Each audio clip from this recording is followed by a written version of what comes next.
বিসমিল্লাহির রহমানির রহিম। বিমানবন্দর কর্তৃক আয়োজিত শ্রমিক দলের আজকের এই পথসভার সম্মানিত সভাপতি রনমুল্লাহ খানের নেতৃত্বে আজকে এই রাস্তা দিয়ে যারা আপনারা এই পরিশ্রম করতেছেন, আপনাদেরকে সকলকে ধন্যবাদ জানাচ্ছি। আপনারা জানেন আগামী 12 তারিখ জাতীয় নির্বাচন হতেছে। সেই নির্বাচনে ধানের শীষে প্রার্থী নিয়ে নির্বাচন করে যাচ্ছেন আমাদের এস.এম. জাহাঙ্গীর সাহেব। আর এস.এম. জাহাঙ্গীর সাহেবের পক্ষে আমরা সকলে ঐক্যবদ্ধভাবে আমরা বাড়ি বাড়ি যাব এবং মানুষের কাছে ভোট চাবো ইনশাল্লাহ।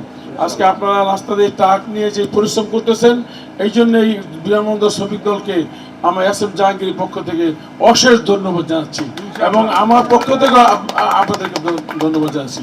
আজকে আপনার সেই ঢাকা 18 আসন ঘুরে আপনারা আজকে এই পাতিরাতে চলে এসেছেন।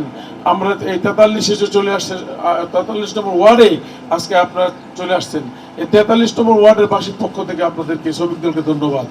ইনশাল্লাহ আগামী 12 তারিখ আমরা স্বতঃস্ফূর্তভাবে ধানের শীষকে ভোট দিয়ে এস.এম. জাহাঙ্গীরকে বিজয় করে আমরা ইনশাল্লাহ জয়ের মালা আমরা জাহাঙ্গীরকে পরিয়ে দেবো ইনশাল্লাহ।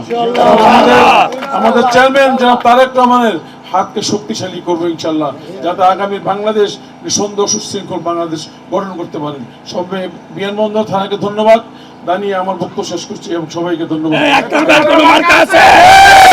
জোরগলা বলতে হবে, আক্তার ভাইয়ের কোনো মার্কা আছে? এই খিলক্ষেতবাসীর কোনো মার্কা আছে?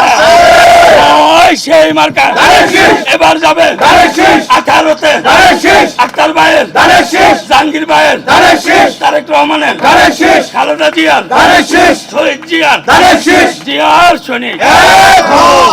আদারল্যান্ড 24 মাতৃভূমি বিশ্ব সংবাদ 24 ঘন্টা।